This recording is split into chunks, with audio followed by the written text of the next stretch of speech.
Let me ask you a question. Let me ask you a question.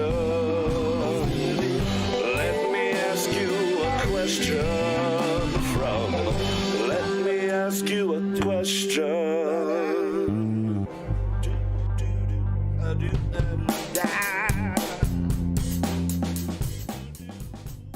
Oh, That's our favorite thing that we've made so far. was me wearing no pants in there? That whole thing, It's great.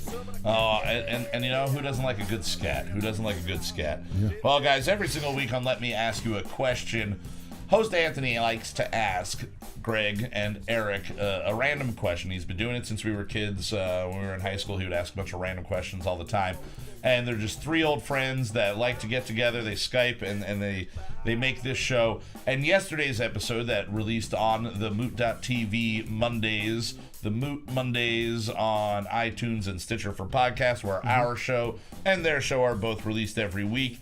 They switched it up a little bit, and this week Eric asked the question because Anthony has been wanting to be not the host of the show for at least one episode. They don't alternate? They don't alternate. It's always Anthony asking. There's been 2 episodes in the past where somebody else has asked just randomly, like kind of like cut in and be like, no, I'm going to ask the question.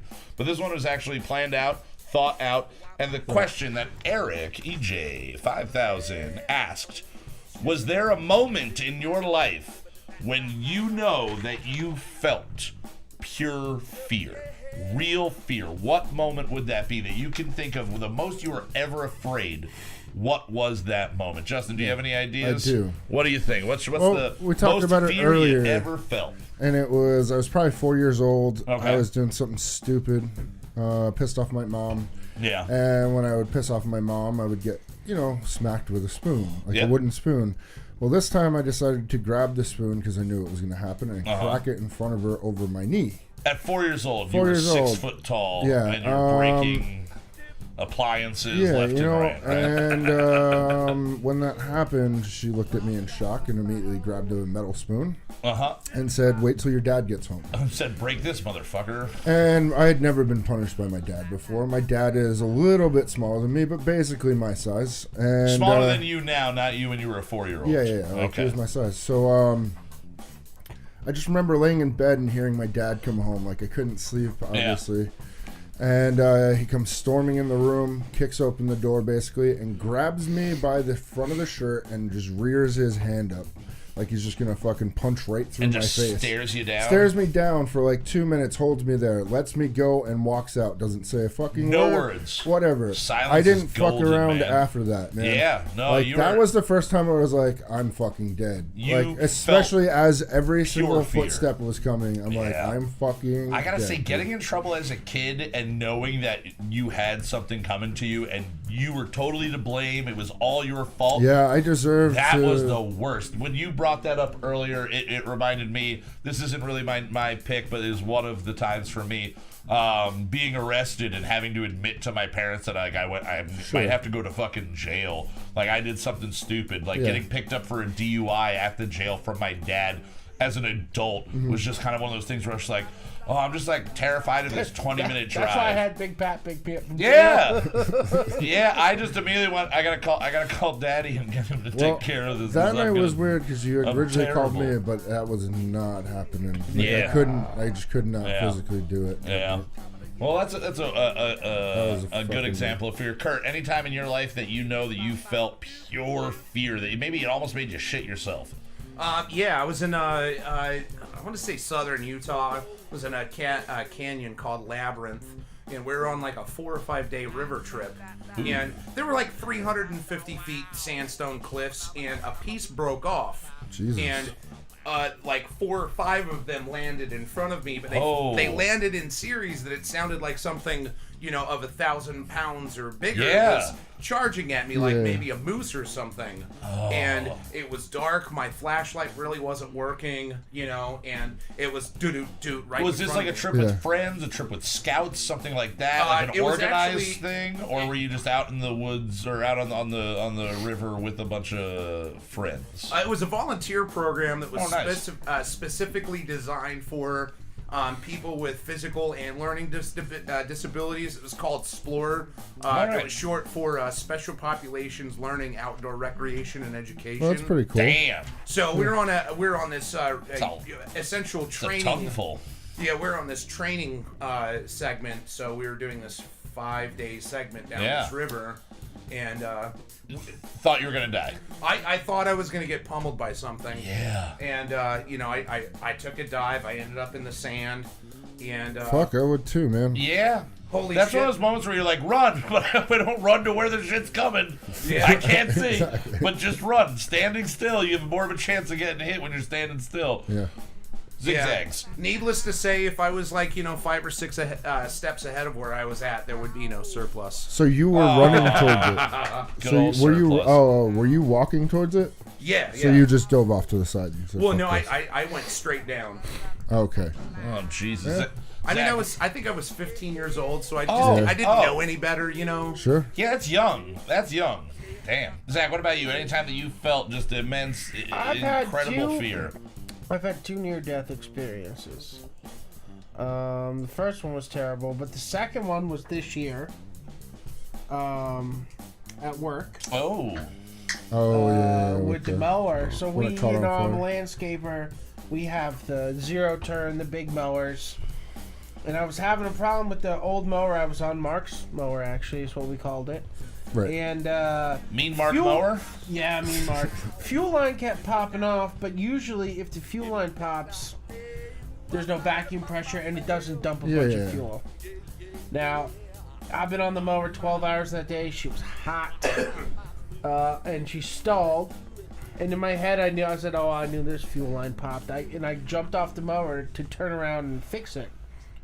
Grabbed the fuel line that had popped off, and something had broken in the vacuum line, and it just was dumping fuel constantly out of the thing. Yeah. So I grabbed it, I turned it up in the air quick so that it wouldn't come out anymore. Yeah. I'm like, all right. Turn the petcock off. Physically turn the fuel line off. Let go of the fuel line. It kept dumping fuel like the Right onto petcock a had broke. hot Oh, carb. shit. Right onto the exhaust. Oh. This is why I High don't exhaust. mow lawns. Wait, you were petting a cock? Yeah, he was pet Yes. cocking. So it's dumping fuel in the exhaust, which is super hot. It catches, and I get hit in the chest with a fucking 5-foot fireball. Yeah. Just like How much of your face engulfed. was burnt off, hair-wise? Did you lose any facial hair? Oh yeah, like all the little hair. I didn't lose the whole beard. Yeah. But like all the little hair on your face was just gone. And your initial thought was, I'm dead right now. Yeah, I started running. Like it got hit. I couldn't see. I turned around, started running. Felt like my shirt was on fire. I ripped my shirt off. I fucking ran clear the And other where side. were you working at this point? Was it It was in a baseball field. Oh, Jesus. Houses around, people around. Houses, yeah. Yeah. And then the fucking mower is just burning there. And I get my shirt off. I put out the fire that my shirt was on. I'm burnt. And I'm just like, oh, fuck. And I start running down the hill to everyone else. Who, Yeah. they and my boss are both on mowers with hearing Yeah. protection on. I'm screaming. I'm like, shit's on So- fire. And no one hears me. No In one a perfect sees world, me. there's a shot of your brother and Eric just like do listening to like Yeah, and there's a... think a- I'll go for a walk outside, sunshine, and you're just like fucking fire, just burning alive. in the Yeah, and then background. so they don't notice me. So run back up the hill to see how bad the fire is, and I look at the mower and it explodes. She's like, boom! Did that It get their finally gets in attention? the tank. It's just like, oh shit! And I pull my phone out, and I call 911. Yeah. For fire department. The Was there any police. fault that could be placed on anything other than just like a faulty thing? Is it like there were no legal repercussions of this happening to you, right? Because that would be the worst type of thing. Something happens, like an accident happens to you, and they're just like, "Well, motherfucker, you burnt our field up." Yeah. Oh no, this is an unused baseball field. We just mow it in For case practice? They decide to use Okay. it one day. The dugouts are all destroyed. But All They right. still want us to mow this field. Yeah. No, Yeah, I remember we you got, sent us that picture, yeah. and that was, and I think you had a video that Yeah, you sent there was us a of video the of thing it. burning away. Yeah, that was fucking terrible. It was sad too. so gross. It melted the starter wires I thought you were together. gonna have no facelift. So it kept trying to start Yeah. while it was like engulfed in Ugh. flames. And by the time Nate had come up, she goes, "Oh, You hear, man? She's trying to get away. She's trying. She's just trying to start up again and You have the get out of there. Christine of lawnmowers. She's Yeah. just like, yeah. And it just takes It's off just into the woods. You can hear it. It's like crying, and It becomes an urban legend of the burning mower that's just like. Have you ever heard about the burning mower? But that was scary. I bet, dude. That was probably that and the other time I almost died are the two scariest. Yeah, near moments death of my will life. definitely do that to you. I've been in a few car accidents, some my fault, some not my fault. But the one thing that I would say that I at a very young age, I was injured in a way that made me never want to do anything like super like adventurous or challenging. We would go to like the creek and like jump off like the big rocks like in Saw Creek up back in the day. And I would jump off the 10-footer because I'm like, yeah, I don't want to get hurt. I don't want to die. And it all stems back to I was about 4 or 5 years old. I was sledding down my driveway. My parents had their cars parked to the side of the driveway, but still right there. And my dad, I believe he had a kind of like a Chevy Colt or some tiny little like 2-door. It looked like a Jetta or not. Yeah, like not a Jetta, like a Golf, but not a VW. But a small little hatchback, and it was parked off to the side. And we had this amazing sled that really was more of I think it was supposed to be used for like the water, like to be dragged behind like a speedboat or something. So it was like hard plastic. It had the hook on it and everything for that. But this thing was just lightning on the driveway. We had a nice steep driveway. So I'm going down. I'm just going, I'll walk up the hill and just like shoot right down. Walk up the hill, shoot right down. Fight with somebody because they want that. No, it's my sled. I'm going to take my sled. So I took that sled, and I remember going down, and I just must have hit either a little bit of ice that had formed on the driveway, or I just like hit a bump, and it pushed me to the left, and I went head first underneath my dad's car, and the tailpipe went into my head. Ooh. So I am about 5 years old, awake, like my body, I haven't got into shock to the point where like I passed out.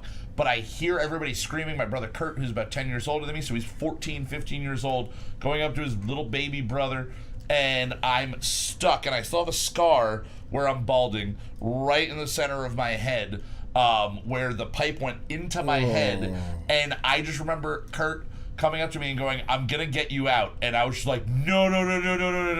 And that fear has probably reverberated throughout my entire life.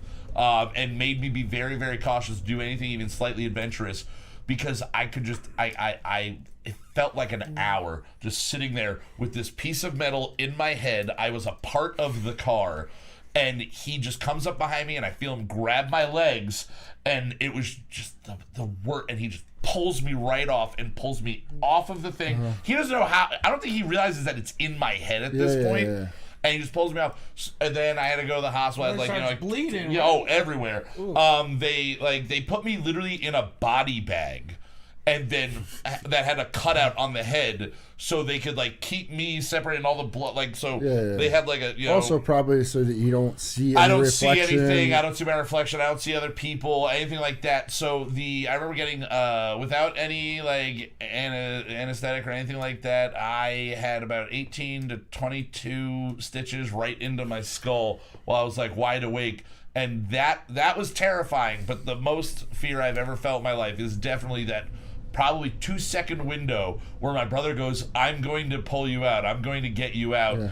And he just ripped me right off of the tailpipe. And that's why I don't like hatchbacks anymore. Keith, I'm reading it as ever so calmly. It said it's a Ford Escort and Kevin went under it too. Oh, no. That's a different vehicle. That was a different vehicle. Kevin, my brother Kevin, also about like 6 years later, driving or going down the same driveway, maybe even the same sled, went off. I think he like hit some rocks that were on the side of it and then went right into the back of their car. And at that point we realized, if it's gonna snow, put your car at the fucking top of the driveway, all right?